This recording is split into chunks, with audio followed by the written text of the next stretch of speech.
राष्ट्रीय पिता महात्मा गांधी के शहीदी दिवस के अवसर पर राजधानी शिमला के ऐतिहासिक रिज मैदान पर विभिन्न संगठनों और राजनीतिक दलों द्वारा श्रद्धांजलि कार्यक्रम आयोजित किए गए। इसी कड़ी में आज सीपीआईएम के अध्यक्ष एवं कर्मचारियों ने रिज मैदान पर स्थित महात्मा गांधी की प्रतिमा पर पुष्पांजलि अर्पित कर शहीदी दिवस मनाया। उपस्थित लोगों ने गांधी जी के आदर्शों को याद करते हुए उनके बलिदान को नमन किया। इससे पहले शहीदी दिवस पर मुख्यमंत्री सहित सरकार के कई मंत्रियों, कांग्रेस नेताओं और कार्यकर्ताओं ने भी रिज मैदान पर राष्ट्रपिता महात्मा गांधी की प्रतिमा पर पुष्पांजलि अर्पित की थी। इस अवसर पर कांग्रेस नेताओं ने प्रदेश सरकार की ओर से मनरेगा योजना में किए गए बदलावों का विरोध किया।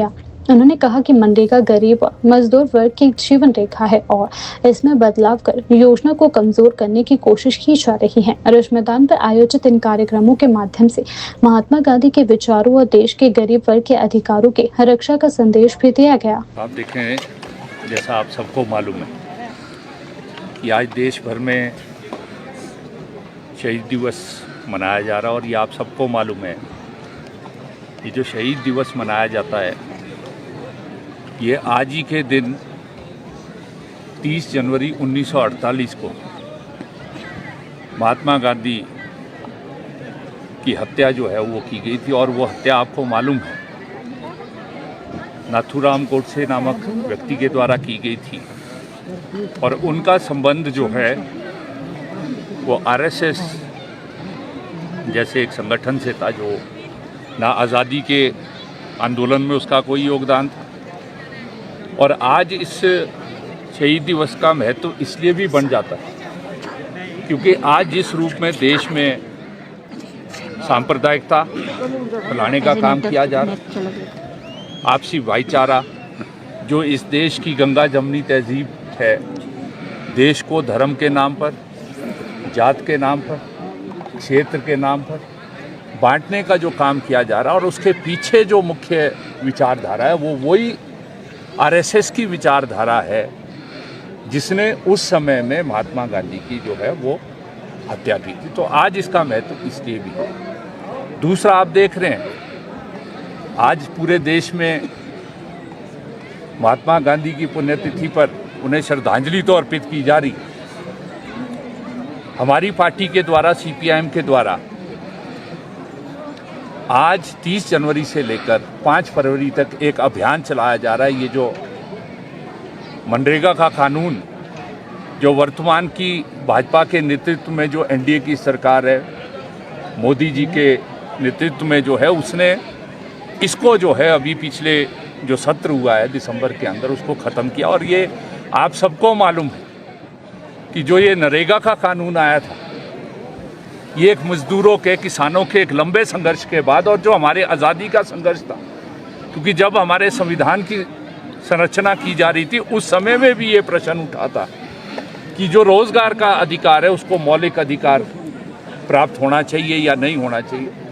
उस समय पूर्ण रूप से तो वो मौलिक अधिकार प्राप्त नहीं हुआ, परंतु अगर आप अनुच्छेद 41 देखेंगे हमारे संविधान का, उसमें जो है ये जिम्मेवारी सरकार को दी गई है कि वो अपने संसाधनों को जुटाते हुए जो है वो रोज़गार के अवसर जो है पैदा करे ताकि लोगों को जो है रोजी रोटी का संभव, उसको डायरेक्टिव प्रिंसिपल के तहत उसको रखा। परंतु एक लंबे संघर्ष के बाद 2005 के अंदर जब यूपीए 1 की सरकार बनी और कांग्रेस को जो है पूर्ण बहुमत नहीं मिला,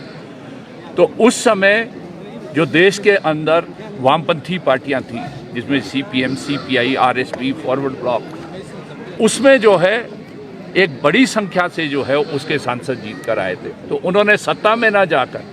जो यूपीए सरकार का जो है उस समय जो कांग्रेस के नेतृत्व में सरकार बनी उसमें कहा गया कि ये जो है एक कॉमन मिनिमम प्रोग्राम बनेगा और उसमें ये जो नरेगा का कानून था जो रोज़गार को जो है कानूनी रूप से अधिकार के रूप में था, तो वो ऐतिहासिक काम जो है उस समय में हुआ था। और उसके बाद आपने देखा काफ़ी लंबी चर्चा के बाद जो है 100 दिन का कानून जो है वो कानूनी रूप जो है वो 100 दिन नरेगा में जो है वो मैंडेटरी किया। परंतु जब से भाजपा आई और भाजपा इसका उस समय से लेकर विरोध करती आई है क्योंकि वो 2 तरह का इसके अंदर जो है उसका जो चरित्र है वो उजागर हुआ है। पहले ये है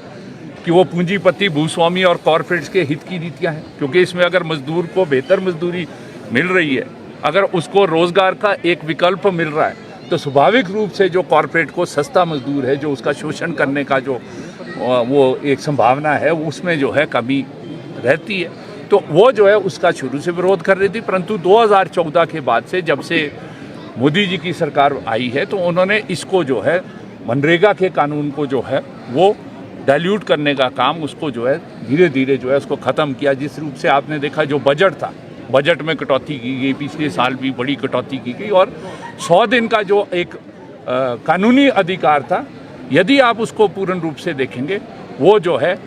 बजट की कमी के चलते सरकारों के द्वारा जो है वो 50 दिन का औसतन आया है। अब जो नया कानून लाए हैं उसके पीछे दो मंच हैं। एक हमने कहा ये जो आरएसएस के दिशा निर्देश में जो वर्तमान की सरकार चल रही है वो महात्मा गांधी से नफरत करती है, क्योंकि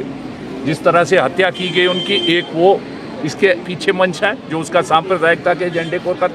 दूसरा जो है जो ये अभी वीबी ग्राम जी जो कानून जिसको कह रहे वो कानून नहीं है, वो जो एक मिशन के रूप में चल रहे, जिस रूप में आपका आजीविका मिशन है, जल जीवन मिशन है,